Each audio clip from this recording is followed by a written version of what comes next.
Tugasku menemanimu.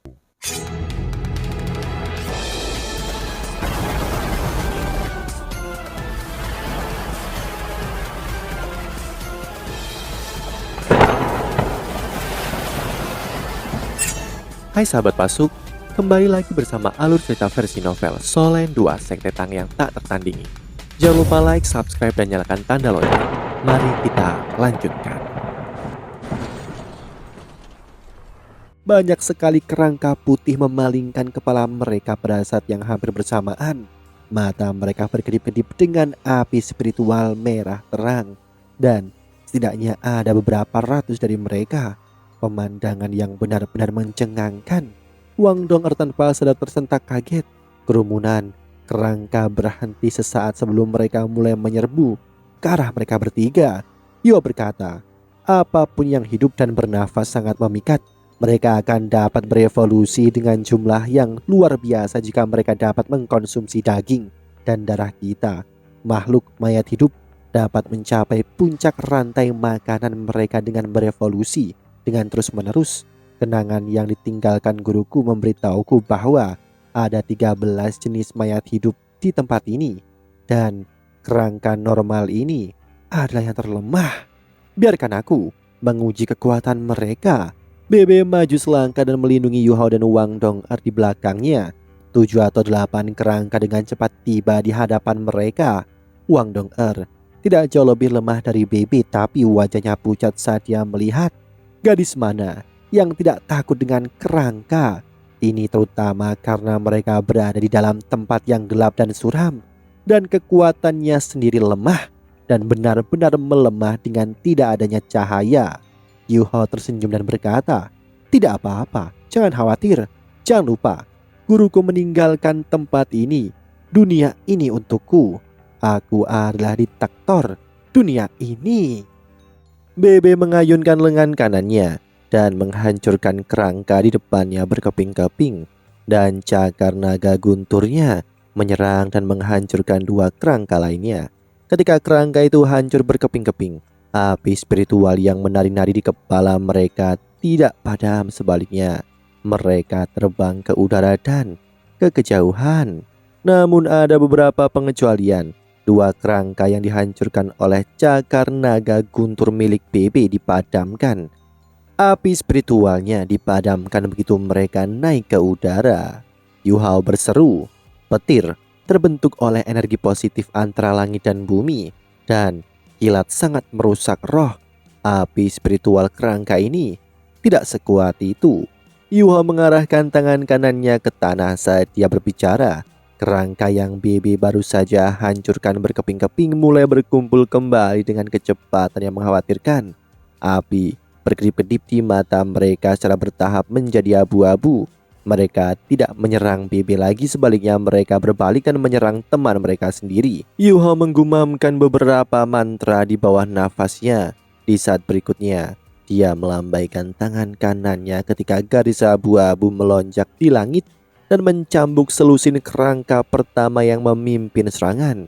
Kerangka ini bergetar kuat sebelum api rohani di mata mereka melompat keluar dan ke langit. Api spiritual mereka kembali ke rongganya di saat berikutnya dan kerangka itu berbalik dan menerjang ke arah teman-teman mereka. Kamu bisa mengendalikan mereka, adik junior? Bebe bertanya heran.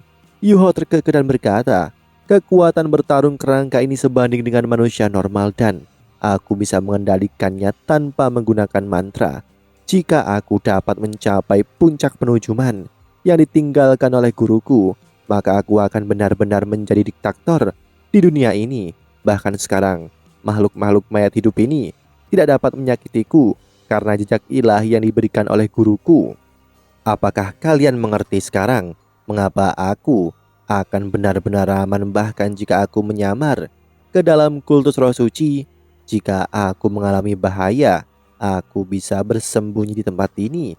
Tidak peduli seberapa kuat orang-orang dari kultus roh suci, mereka tidak dapat memasuki dunia yang diciptakan oleh guruku untuk menangkapku. Bahkan limit Doulo, naga suci kegelapan Long Xiaoyao, tidak bisa melakukannya. Bebe menundukkan kepalanya dengan halus dan berkata, Kamu meyakinkanku, adik junior. Meskipun aku masih tidak ingin kamu mengambil resiko ini, penujumanmu benar-benar mistis dan kuat. Tetapi kamu harus ingat, para mas roh jahat memiliki reputasi terburuk di dunia kita. Dan terutama di 3 kerajaan asli benua Daulo. Penujumanmu tidak disajikan jauh berbeda dari para mas roh jahat di dunia kita. Kita tidak berpikir kamu adalah mas roh jahat, tetapi itu tidak berarti bahwa orang lain tidak akan memikirkan itu. Ini mungkin termasuk akademi juga. Yuho mengangguk dan berkata, aku tahu apa yang kamu maksudkan, kakak tertua. Jangan khawatir, kecuali aku dalam situasi yang menyangkut hidup dan matiku, Yuho hanya akan memiliki jiwa bela diri kembar. Tang Wu adalah ahli nujum dan bukan aku. Bebe tertawa dan berkata, kamu sangat cerdas. Itu bagus, selama kamu mengerti. Yuho menghela nafas dan berkata, baik, sekte Tang maupun akademi Strik tidak dapat menerima mas roh jahat. Wang Dong'er tidak membuat suara di samping mereka. Yuho berbalik ke arahnya dan berkata, Dong'er. Wang Dong'er memotongnya, kamu tidak perlu mengatakan apa-apa lagi. Aku mengerti maksudmu. Aku hanya punya satu permintaan. Jika kamu ingin menempatkan dirimu dalam bahaya, maka kamu harus membawa aku bersamamu.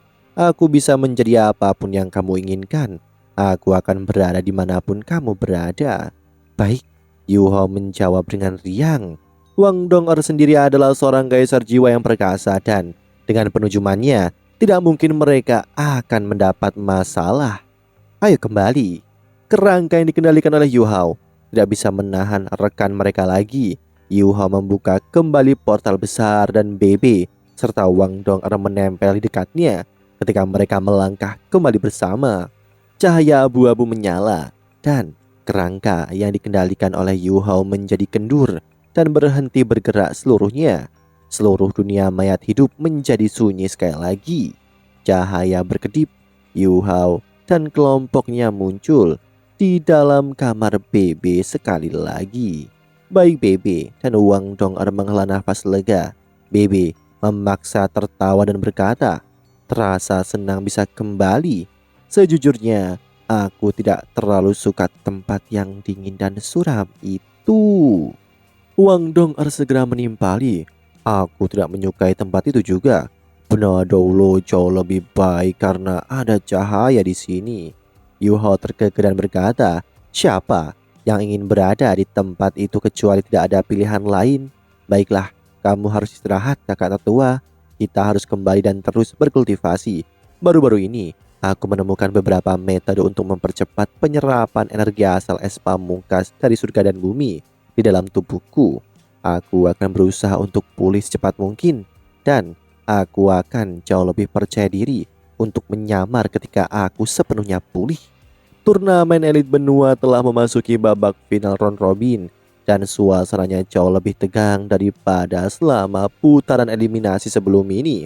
Babak final round robin akan menentukan 8 tim yang akan maju ke perempat final. Ini adalah turnamen pertama yang menerima partisipasi dari sekte, jadi ada lebih banyak kehormatan dan kemuliaan yang terlibat dibandingkan dengan turnamen sebelumnya. Tim-tim yang bisa mencapai perempat final dari daftar lebih dari 100 tim yang berpartisipasi pasti akan membuktikan seberapa kuat mereka. Tidak ada yang akan memperhatikan prosesnya, semua orang hanya peduli dengan hasilnya. 2 hari berikutnya, itu akan menyelesaikan pertandingan final babak round robin. Pasti ada banyak keadaan tak terduga dalam pertarungan terakhir ini. Namun, tidak setiap pertandingan di babak final ini akan berlangsung intens. Beberapa tim yang tidak memiliki peluang dan kesempatan untuk maju lagi tidak akan bertarung dengan semua kekuatan mereka, karena yang mereka harus lakukan hanyalah menyelesaikan pertandingan. Ada beberapa tim yang membutuhkan kemenangan di babak final ini untuk maju ke perempat final juga. Namun, tentu saja ada tim dalam situasi lain lagi. Mereka yang sudah bisa maju tidak peduli apa hasil akhir mereka di babak ini. Pertempuran pertama, grup 1, tim Akademi Strik melawan Sekte Tang. Ini adalah satu situasi seperti itu. Kedua tim telah memenangkan semua 6 pertandingan sebelumnya. Tidak peduli bagaimana pertandingan ini, kedua tim akan pergi ke perempat final. Kedua tim masuk ke perempat final tetapi sangat berbeda menjadi tim yang berada di posisi pertama atau tim yang berada di posisi kedua. Semua orang di antara hadirin memperhatikan pertarungan ini. Saat ini, seluruh arena hening. Semua orang merasa sedikit kering di tenggorokan dan mulut mereka ketika mereka menatap apa yang terjadi di panggung kompetisi. Ini terutama berlaku untuk para pria. Ada dua gadis yang sangat cantik saling berhadapan di atas panggung dan mereka tampak hampir identik. Mereka berdua begitu menakjubkan dan mereka muncul pada saat yang sama di panggung kompetisi. Mereka baru saja mengaku bahwa mereka adalah saudara perempuan di babak sebelumnya. Wajah Yuho gelap di dalam ruang tunggu. Dia menyesali segalanya ketika dia akan secara pribadi naik ke panggung kompetisi untuk mengumumkan bahwa Sekte Tang menyerah. Di pertandingan ini, Wang Dong'er menyatakan sebaliknya. Dia sudah berpakaian seperti seorang gadis dan dia berkata, "Kamu tidak terlalu dalam kondisi baik. Kita hanya akan mengakui kekalahan, jadi biarkan aku mewakilinya untukmu." Wang Dong'er melangkah ke panggung kompetisi, namun ketika Dolo tidak bisa dipecahkan, Zheng Zhan meminta kedua gadis itu ke posisi mereka. Wang Dong'er tidak mengatakan apa-apa dan melangkah kembali ke sudutnya sendiri. Yuho menjerit dalam hati. Dia belum mengakui kekalahan.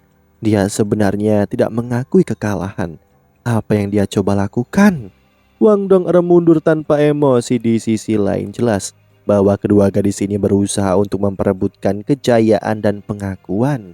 Semua orang dari Sekte Tang memandang Yu Hao. Mereka tidak bisa menghentikan pertandingan ini bahkan jika mereka mau, karena ada penghalang kedap suara di sekitar panggung kompetisi.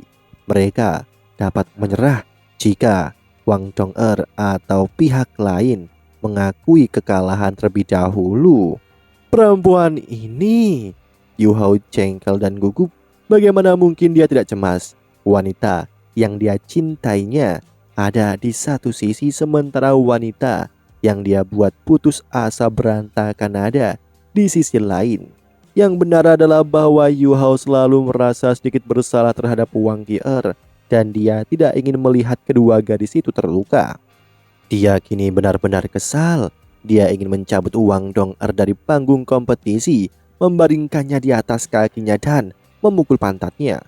Wang Dong'er menatap Wang Qi'er di sisi lain panggung dan perlahan-lahan mengangkat tangan kanannya. Mata Wang Qi'er terpejam dan mereka tidak mengatakan sepatah kata pun. Mata mereka yang bertabrakan menjadi setajam sebelumnya. Penonton tidak menyukai kedua tim dalam pertandingan ini, jadi mereka tidak terlalu peduli siapa yang muncul sebagai pemenang. Tidak masalah bagi penonton siapa yang menang dan yang kalah. Jadi ini hanya pertunjukan yang menyenangkan bagi mereka. Dan pertandingan ini lebih tentang apresiasi daripada yang lainnya. Bupati Pangeran Kekaisaran Ryu, Su Tianran, sedang duduk di mimbar dalam diam dengan ekspresi santai di wajahnya. Ada sedikit kejutan di ekspresinya, tetapi ada kebencian yang mendalam dan pembalasan yang tergeletak di dasar matanya. Kedua wanita cantik ini sebenarnya bukan milikku. Yang lebih parah adalah tidak ada yang bisa aku lakukan untuk itu. Hati Su Tianran terasa sakit seperti kalajengking berbisa disengat oleh ekornya sendiri. "Mulai!" Zheng Zhan berteriak. Wang Dong'er mengangkat tangan kanannya dan seberkas cahaya hitam berkilau bersama dengan cincin jiwanya. Ini adalah jiwa bela diri keduanya, Palu Hao Tian. Wang Qi'er mengangkat tangannya pada saat yang sama. Cahaya keemasan berkedip dan 6 cincin jiwa bangkit dengan cepat dari bawah kakinya. Dia mencengkram tombak naga emas di kedua tangannya. Mereka mulai bergerak melawan satu sama lain di saat berikutnya. "Awas!" Wang Dong'er berseru pelan saat cincin jiwa hitam 10.000 tahun miliknya bersinar cemerlang. Palu Hao Tiannya yang awalnya tidak terlalu besar mulai membengkak dan kepala palu menjadi jauh lebih besar, sementara pegangannya menjadi lebih panjang. Palu Hautiannya benar-benar berubah menjadi palu pertempuran dalam waktu singkat. Ada pola kuno di palu hitam, tapi aura tebal dan terkonsentrasi di dalamnya bahkan lebih menakutkan. Wang Dong'er berputar setengah lingkaran saat dia berlari melintasi panggung kompetisi dan mengayunkan palu Hautiannya. Palu Hautiannya membuat satu putaran penuh di udara.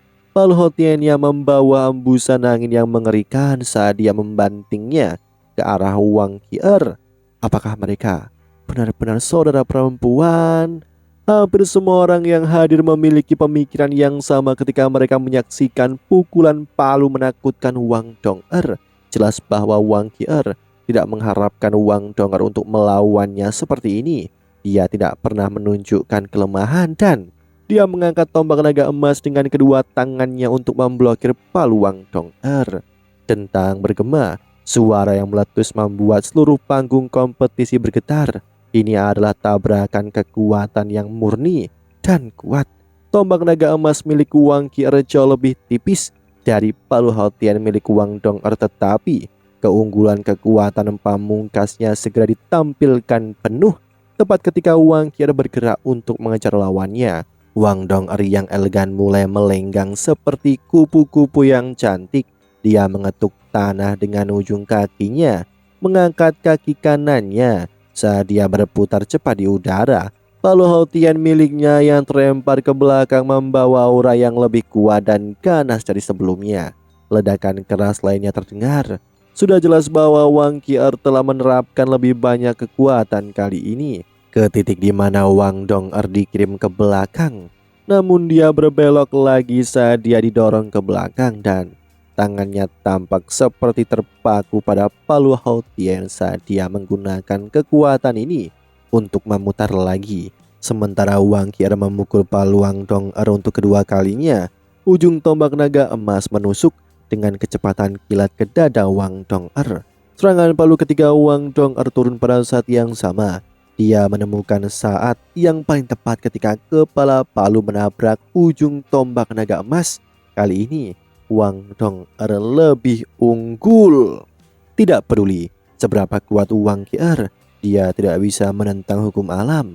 Wang Dong'er melemparkan palu dengan setiap ons kekuatan yang dimilikinya. Palu Hautian dikenal sebagai jiwa bela diri alat terkuat. Wang Dong'er jauh lebih rendah daripada Wang Qier dalam hal kekuatan murni, tetapi dia berhasil melepaskan potensi penuhnya dengan palu Hautiannya dan dengan mengandalkan gaya bertarung yang kuat. Wang Qier menarik tombaknya dan menekan dengan tangan kanannya.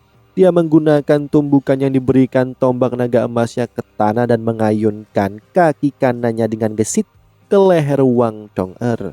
Wang Dong'er tampaknya telah memasuki keadaan yang sangat aneh dan mistis. Kakinya berputar sekali lagi dan palu Hautian miliknya turun untuk keempat kalinya saat dia mundur dengan tangkas. Semua orang bisa tahu pada titik ini bahwa Wang Dong'er mengeksekusi teknik bertarung khusus, dan itu bukanlah keterampilan jiwa. Itu adalah gaya bertarung yang diciptakan sesuai dengan karakteristik unik jiwa bela dirinya. Menggabungkan gaya bertarung unik ini dengan jiwa bela diri akan mengeluarkan potensi penuh jiwa bela diri itu sendiri. BB duduk tepat di sebelah Yu Hao. Hanya ada keheranan di matanya saat ini. Apakah ini teknik palu acak dari sekte Hautian? Aku tidak tahu bahwa Dong'er punya trik ini yang disembunyikannya. Kekuatan yang luar biasa. Wang Dong'er bisa menahan diri melawan Wang Qier. Ketika Wang Qier memiliki kekuatan pamungkas, itu terbukti betapa kuatnya teknik palu acak ini. Wang Qier berjongkok.